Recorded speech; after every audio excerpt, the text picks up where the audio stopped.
台南市立安南病院医疗副院长徐秉义表示，在国内的成年人大约有一半感染到幽门螺旋杆菌，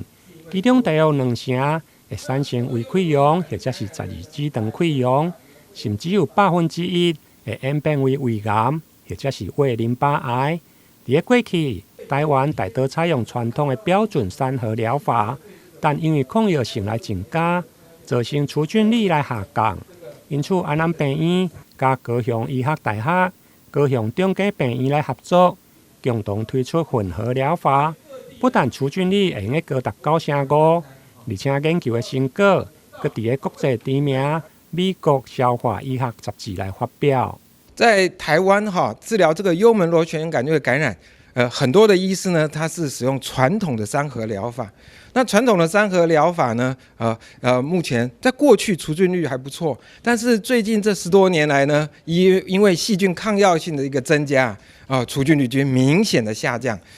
大概除菌率呢，大概只有80%左右，也就是说，治疗5个病人就会失败1个。目前大部分医师所使用的就是所谓的3合疗法。那3合疗法是用一个抑酸剂再加上2个抗生素，但是呢，这个抗生素呢，如果产生抗药性的话，那这个除菌就会明显的下降。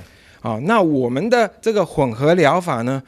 是14天的疗程，那使用3个抗生素，所以如果1个抗生素有抗药性的时候，还有2个抗生素有效。那如果第2个抗生素又失效的话，还有第3个抗生素可以来杀菌，所以它的除菌效果非常的好。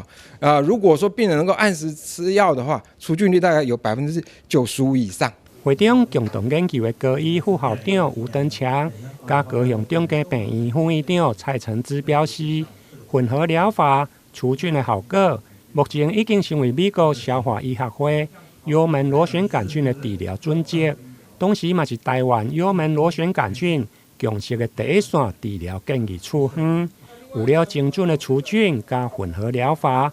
安南病院近年来也开始导入人工智慧幽门螺旋杆菌的诊断，经由胃镜直接来判断是不是感染到幽门螺旋杆菌，减少切片的出血加检查的费用。台南新闻林根采访报道。